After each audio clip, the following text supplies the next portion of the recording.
గిద్దలూరు వైసీపీలో అయోమయం నాయకులు కార్యకర్తలు అభద్రత భావం ఈ మార్పులు చేర్పులు ఎందుకోసం అభ్యర్థులను మారిస్తే ఎలా గెలుస్తారు అంటూ కార్యకర్తలు సూటిగా ప్రశ్నిస్తున్నారు.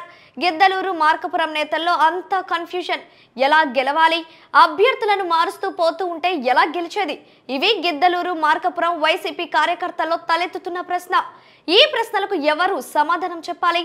దీంతో చేసేది ఏమీ లేక తెలుగుదేశం పార్టీ వైపు చూస్తున్న నాయకులు కార్యకర్తలు ఇప్పటికీ చాలా మంది గోడ దూకేందుకు సిద్ధంగా ఉన్నారు. దీనంతటికి కారణం వైసీపీ అధిష్టానమే. Giddaluru YCP ticket K Nagarjuna రెడ్డికి, మార్కపురం వైసీపీ టికెట్ అన్న రాంబాబుకు ప్రకటించిన వైసీపీ అధిష్టానం గందరగోళంలో రాంబాబు వర్గం. గిద్దలూరులో మళ్లీ భారీ మెజారిటీతో అన్న రాంబాబు గెలిచే అవకాశాలు ఉన్నా కూడా మార్కపురం అభ్యర్థిగా ప్రకటించడంపై రాంబాబు వర్గంలో అయోమయం నెలకొంది. ఇప్పటికే అన్న రాంబాబుపై అసమ్మతి ప్రకటించిన కొంతమంది నేతలు నాగార్జున రెడ్డి బరువు బాధ్యతలు మొయ్యగలరా అనే వైసీపీలోని కొంతమంది నేతలు మాట్లాడుకుంటున్నారు. గిద్దలూరులో అన్న రాంబాబు వర్గం నాగార్జున రెడ్డికి సపోర్ట్ చేసే ప్రసక్తి లేదని ఇప్పటికే చాలా మంది నేతలు తేల్చి చెప్పారు. లోకల్ నాయకత్వానికి టికెట్ కావాలని పట్టుబట్టిన నేతలు నాన్ లోకల్ గా వచ్చిన నాగార్జున రెడ్డికి సపోర్ట్ చేస్తారా లేక హ్యాండ్ ఇస్తారనే ప్రశ్న ప్రస్తుతం హాట్ టాపిక్ గా మారింది. ఏది ఏమైనా అన్న రాంబాబు గిద్దలూరు నుండి పోటీ చేయడం లేదు అనే వార్త రాంబాబు అభిమానులు జీర్ణించుకోలేకపోతున్నారు.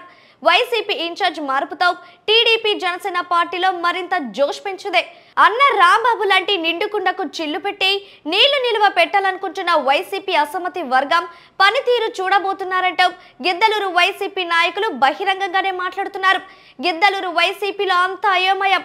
గెలిచి సీటును కావాలనే ఓడిస్తున్నారంటూ ఆ పార్టీ నేతల్లో వ్యక్తమవుతున్న మాట.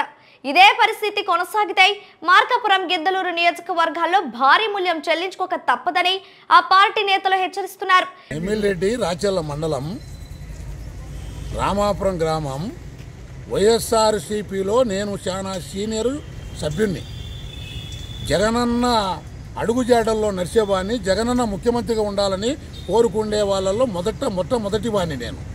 అలాంటి నేను పార్టీకి వీర విధేయునిగా పనిచేస్తుంటే ఒక నయమును తీసుకొచ్చి మార్కాపురం నుంచి ఒక నయం వాళ్ళ అన్నదమ్ములు వాళ్ళ మామలు అక్కడ కోట్లు దోచుకుని అటువంటి ఒక నయమును తీసుకొచ్చి ఈ నియోజకవర్గంలో పెడితే మేము ఏ రకంగా పోసి మేము నాన్ లోకల్ మనిషి మేము ఏ రకంగా పోయి మేము ఇతను అడిగి పోయి ఆ నయం కాడికి పోయి మేము చేతులు జోడించి ఏమడగాలి? ఇక్కడ ఉండేది గిద్దలూరులో వాళ్ళు వచ్చి దోచుకోవడానికి సగిలేరు ఫారెస్టు సగిలేరు ఉంది, సగిలేరు తాతనే ఫారెస్ట్ ఉంది. వాళ్ళకి రెండు దోచుకోవడానికి అంతా తప్ప ఇక్కడ ఎలాంటి ఏమీ లేవు. దయచేసి నాన్ లోకల్ వాళ్ళు ఆ నయము లాంటి వాళ్ళు మాకు వద్దు. ఇక్కడ కార్యకర్తలు కోడే కూర్చున్నారు జగనన్న మీద అభిమానంతో. ఈ సీటు పోతుందేమోనన్నట్టుగా చాలా మంది బాధపడుతున్నారు. నేను ఈ మెసేజ్ జగనన్న గారు చూస్తారేమోనని చెప్పి జగనన్న గారి కోసం అన్నకు చేతులు జోడించి నమస్కరించుకుంటున్నా. మళ్ళీ ఒకసారి సర్వేలు చేపించి అన్న రాంబాబుకు గిద్దలూరు సీట్లు ఖరారు చేయాలని చాలా మంది కోరుతున్నారు. చూద్దాం ఏం జరగబోతుందో.